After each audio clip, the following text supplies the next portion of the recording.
Patrimoine, justement, c'est l'objet de notre feuilleton de la semaine consacré au château d'Arouet, au sud de Nancy, un château qui représentera le Grand Est dans l'émission Le Monument préféré des Français.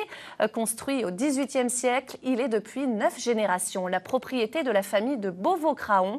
300 ans d'une histoire tumultueuse racontée par Johan Rodier, Pascal Thine et Olivier Bouillon.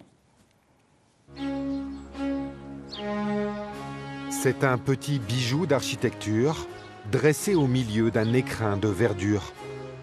À 30 km au sud de Nancy, le château d'Arouet illumine la vallée du Madon.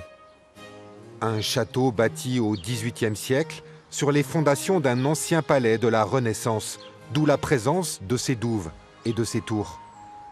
Ce domaine, c'est Léopold, le duc de Lorraine, qui l'a offert à son ami le prince Marc de Beauvau-Craon, enfin, surtout, à son épouse. Histoire de femme, tout simplement, puisque le duc Léopold était non seulement l'ami d'enfance de Marc de Beauvau-Craon, mais c'était aussi l'amant d'Anne-Marguerite de Lignyville, donc l'épouse de Marc de Beauvau-Craon.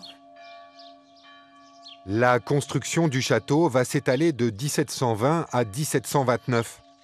Le duc Léopold finance les travaux désirés par Marc de Beauvau-Craon. Marc va s'entourer des meilleurs artistes et artisans de l'époque. Alors en ce qui concerne l'architecture, ce sera Beaufranc qui a également fait reconstruire le château de Lunéville, là où habitaient les ducs et les duchesses de Lorraine. Et Beaufranc va avoir l'idée originale de construire le château sur le thème d'une année.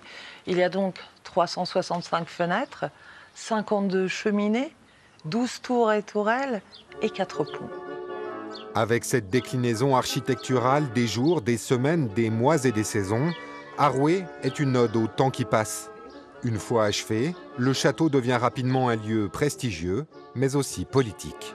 C'est ici qu'ont été signés les derniers documents du rattachement du duché, donc indépendant de la Lorraine, à la France. Au fil des décennies, Arouet va accueillir des hôtes de marque, comme le roi Stanislas, Voltaire ou plus tard Frédéric Chopin. Le domaine se transmet de génération en génération, mais à la fin du XIXe siècle, un héritier décide de le mettre en vente. Ce sont les frères Tourtel de Tantonville, donc le village à côté, et les brasseurs, qui vont acheter ce château. Et ils vont l'acheter pourquoi? Parce que nous avons un sous-sol complet, ils sont intéressés pour stocker la bière et faire sécher le houblon. Mais la vente sera finalement annulée au bout de 24 heures, et le château d'Arouet va rester propriété de la famille de Beauvau-Craon jusqu'à nos jours. Une famille qui va se démener pour restaurer, préserver et ouvrir au public ce joyau vieux de 300 ans.